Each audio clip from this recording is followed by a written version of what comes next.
안녕하세요, 여러분. 책과 함께하는 3위의 도서탐험 시작합니다. 안녕하세요. 오늘 저희가 함께 살펴볼 자료는 김정은 교수의 창조적 시선인데요. 네, 특히 2부 전쟁의 시대 그 무렵 우리는 이 부분에서 71장부터 80장까지의 내용을 좀 집중적으로 파헤쳐 보려고 합니다. 네, 아주 흥미로운 대목들이죠. 그러니까 19세기 말에서 20세기 초에 제국주의가 세상을 어떻게 재편했는지 그 이면을 들여다보는 거잖아요. 맞습니다.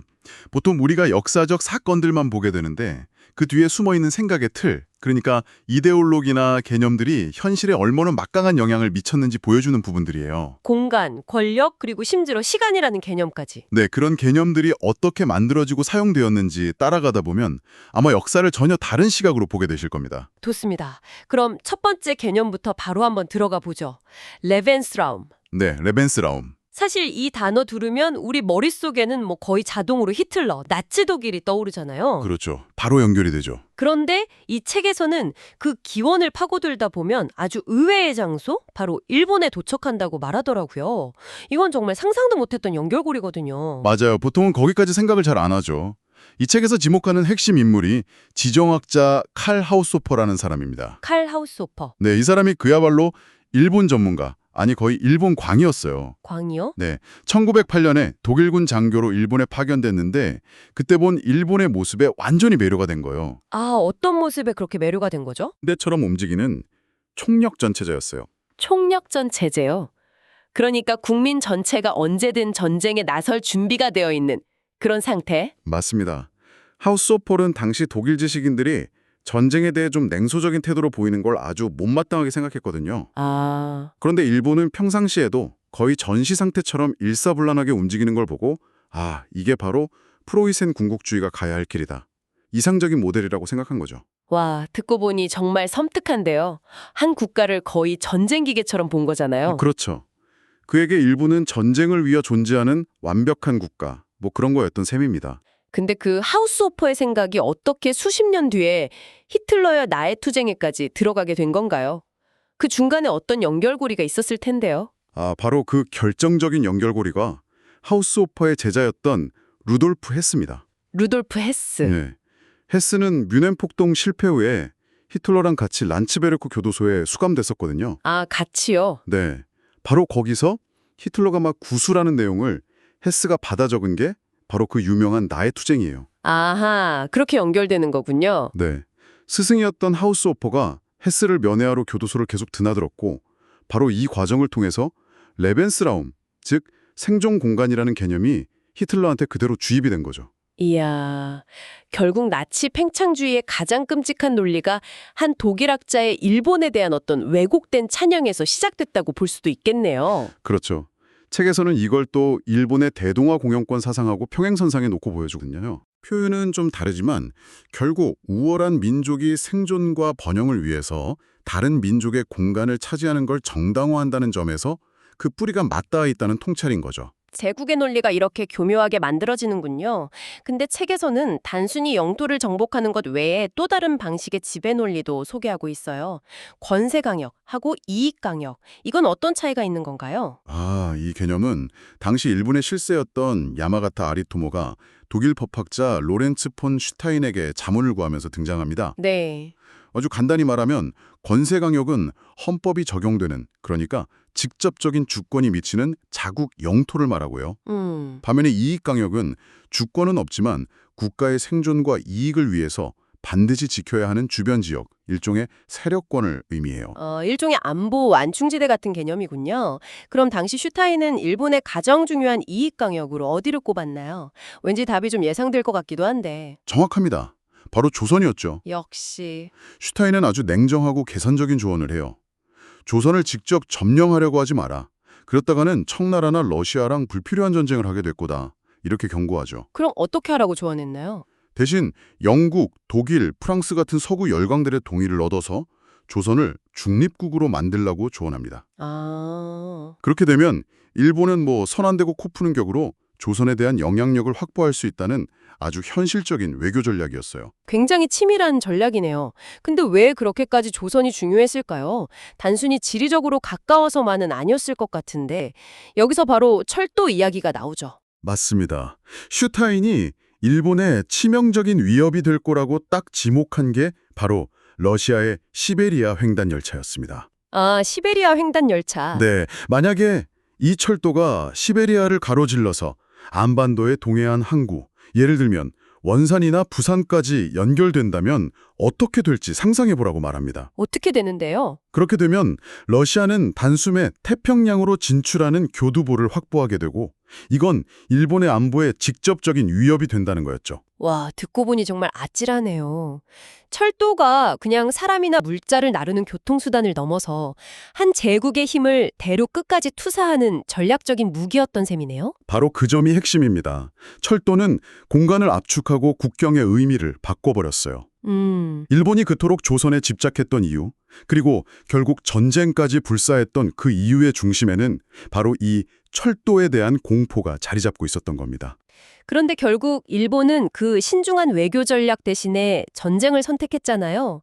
그 시작점에 정한론, 즉 조선을 정벌해야 한다는 주장이 있었고요. 네, 그렇죠. 책에서는 그 주장이 터져나온 계기를 아주 사소해 보이는 외교적 갈등에서 찾고 있더라고요. 네, 1868년 메이지 유신으로 정권을 잡은 일본이 조선에 새로운 국교를 맺자고 사신을 보내요. 네. 근데 당시 흥선대원군이 집권하던 조선이 이 외교 문서를 보고 접수 자체를 거부해버립니다. 왜요? 문서에 청나라 황제한테만 쓸 수 있는 황이나 칙 같은 단어가 쓰였다는 게 이유였죠.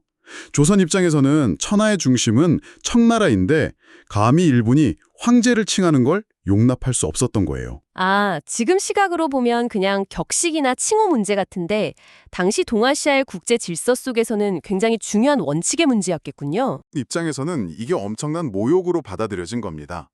특히 사이고 타카모리 같은 강경파들이 조선의 무례를 응징해야 한다면서 정한론에 불을 지폈죠. 그게 진짜 이유라기보다는 일종의 명분 쌓기 아니었을까요? 맞습니다. 메이지 유신 과정에서 소외된 사무라이 계층의 불만을 외부로 돌리려는 정치적인 계산이 깔려 있었던 거죠. 결국 그 갈등이 쌓이고 쌓여서 청일전쟁으로 폭발하게 되는데 전쟁의 명분을 만들어가는 과정이 정말 교묘하더라고요. 네. 전쟁의 직접적인 발단은 동학농민 운동이었죠. 조선 정부가 농민군을 진압 못하고 청나라의 군대 파견을 요청하잖아요. 네. 그러자 일본도 텐진 조약을 빌미로 바로 군대를 파병합니다. 근데 여기서 일본이 아주 교활한 프레임 전환을 시도해요. 프레임 전환이요? 처음에는 청나라랑 조선 둘 다를 적국으로 선포했다가 슬그머니 조선을 빼고는 전쟁의 성격을 야만적인 청나라의 압제로부터 조선의 독립을 지켜주기 위한 문명국의 전쟁으로 포장해버린 겁니다. 와, 스스로를 동양의 문명 대표로 청나라는 야만으로 규정하면서 서구 제국주의 논리를 그대로 가져와서 쓴 거군요. 정확합니다. 자신들의 침략 행위를 해방과 독립이라는 단어로 세탁하면서 국제사회의 비난을 피하고 전쟁의 정당성을 확보하려고 했던 거죠. 정말 제국주의가 어떻게 작동하는지 그 이데올로기적 장치를 적나라하게 보여주는 대목이네요. 그렇죠. 지금까지는 국가 간의 거대한 지정학적 변화와 이데올로기 전쟁을 살펴봤는데요. 이제 책의 시선은 우리 삶의 아주 깊숙한 곳으로, 우리 내면으로 파고듭니다. 바로 시간에 대한 감각이에요. 이 부분도 정말 흥미롭죠. 우리가 매일 아침 정해진 시간에 일어나고 점심시간에 밥 먹고 하는 이 모든 것이 사실은 그리 오래되지 않은 근대의 발명품이다. 그리고 그 중심에 또다시 기차가 등장합니다. 맞아요. 산업화 이전의 삶을 생각해 보시면 시간은 훨씬 유기적이었어요. 배고프면 먹고 해지고 졸리면 자고. 자연의 리듬을 따랐던 거네요. 네, 내 몸의 리듬에 따랐죠. 하지만 어느 순간부터 추상적인 시계 시간이 우리 몸의 생체 리듬을 지배하기 시작했어요. 책의 표현을 빌리자면 사람들은 시계의 명령에 따라 배고프지 않아도 밥을 먹고 졸리지 않아도 잠자리에 들었다는 거죠. 그 거대한 변화를 추동한 결정적 계기가 바로 기차였습니다. 기차가 없었다면 통일된 시간이 필요 없었다 이 말이군요. 이게 무슨 뜻이죠? 예를 들어서 19세기 중반까지만 해도 서울의 정오하고 부산의 정오는 해가 가장 높이 뜨는 시각을 기준으로 했기 때문에 실제로 몇 분 정도 차이가 났어요. 아, 그랬겠네요. 네, 마을마다, 도시마다 다 각자의 시간을 썼죠. 일상생활에는 아무 문제가 없었어요. 하지만 기차는 다릅니다. 그렇죠. 기차가 정시에 출발하고 정시에 도착하려면 출발역과 도착역, 그리고 그 사이를 지나는 모든 역이 똑같은 시간을 공유해야만 해요. 안 그러면 시간표 자체가 성립이 안 되니까요. 아, 이해가 되네요. 기차라는 거대한 시스템을 굴리기 위해서 흩어져 있던 각 지역의 시간을 하나의 표준시로 강제로 통일해야만 했던 거군요. 바로 그겁니다. 철도 회사가 시간 통일에 선봉에 섰고 결국 국가가 나서서 세계 표준시를 만들게 된 거죠. 이로 인해서 인류는 역사상 처음으로 통일된 시간의식과 공간의식을 갖게 됐어요. 내 옆 사람뿐만 아니라 지구 반대편에 있는 사람하고도 똑같은 오후 3시를 공유하게 된 겁니다. 이건 정말 인류 의식의 혁명적인 변화였어요. 그런데 이 편리하고 효율적인 변화가 사람들한테는 엄청난 스트레스를 줬다고요. 책에서는 신경쇠약이라는 지금은 잘 안 쓰는 병명까지 나오던데요. 네, 맞아요. 기차 시간 때문에 병이 생길 정도였다는 건가요? 네, 책에서는 미국의 의사 조지 밀러 미어드가 19세기에 급증했다고 진단한 그 신경쇠약의 근본 원인을 바로 이 기차 시간에서 찾아요. 한번 상상해 보세요. 네. 지금처럼 기차가 뭐 몇 분 간격으로 있는 게 아니라 하루에 한두 번, 많아야 서너 번 다니던 시절이에요. 이 기차를 놓친다는 건 그날의 모든 약속과 계획이 수포로 돌아가는, 어쩌면 인생이 바뀔 수도 있는 치명적인 사건이었던 거죠. 생각만 해도 막 심장이 쫄깃해지는데요. 그렇죠.